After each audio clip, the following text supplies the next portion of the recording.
If you're thinking about renting the RED Komodo X for your next shoot, or maybe even buying one, here are some important things that you should know before diving in, and trust me, you will thank me later. Number one, prepare your muscles and gear. The first thing you would notice when you pick up the RED Komodo is its weight. This thing is heavy. Fully kitted out with a V-mount battery, lens, and a rig, this beast can weigh between 2.7 kg to 4.5 kg. Now, of course, if you're used to shooting with heavier cameras, say the Blackmagic Ursa Mini, for example, you'll probably shrug this off. But if you are coming from the land of the mirrorless and the DSLR cameras, this weight is going to be a game changer. Now, what does this mean for your setup? First and foremost, your current tripod. Your current tripod might not be able to carry the weight of the Komodo X, and so you might need to rent or buy a more heavy-duty tripod. And the same thing goes for your gimbals, your sliders, and your stabilizers.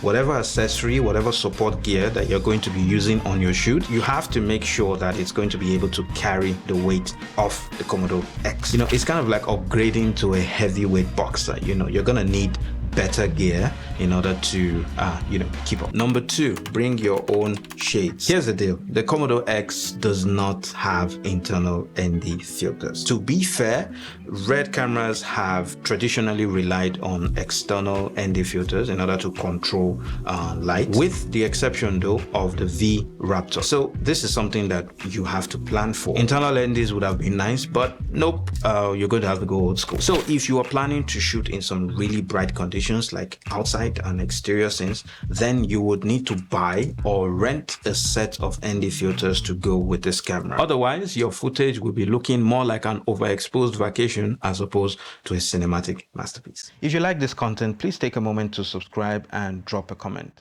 Thank you. Number three, external monitors to the rescue. The onboard LCD is great to have, but it's not very practical. It's great for navigating menus and the tools, but when it comes to actually composing your shots, it's not great. Speaking of tools, the focus peaking. I'm not being objective right now, I'm being subjective. I think it's a bit of a hit and miss, because if you're coming from cameras like the Blackmagic, which in my opinion have some of the best focus peaking out there, you'll find that you might struggle a little bit to work with it, or for lack of a better word, you might struggle to trust it. That said, it does really well in dark and night shot. It does this thing where it's able to highlight, the subject that is in focus. So please get yourself an external monitor. It's a must if you're going to be filming with this camera. But there is a catch though, and the catch is that the Komodo X only has an SDI output. So if you're using something like an Atomos Ninja 5, for example, that only has HDMI input, it won't work, and you would have to either rent or buy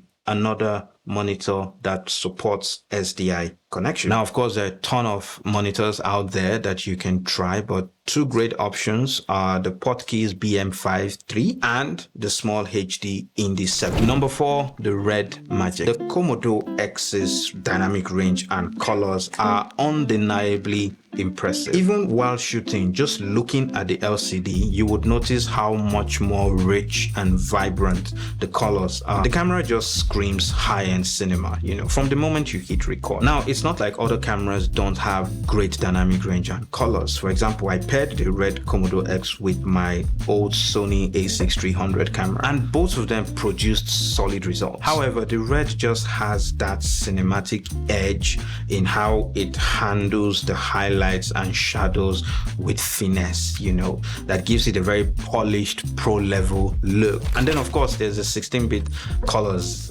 against the 8 or 10 bits that we're probably used to from mirrorless cameras. So no explanation needed there. The colors are definitely going to be much more richer. I'm actually working on a comparison video between the Komodo X and my Sony a6300. So if you're not yet subscribed, now would be a good time to hit that button so that you do not miss that video when it comes out. So there you have it, 4 things to keep in mind before renting or buying a RED Komodo X. I hope this video was helpful. If it was, please hit the like button, share with your filmmaker friends, and I will see you on the next one.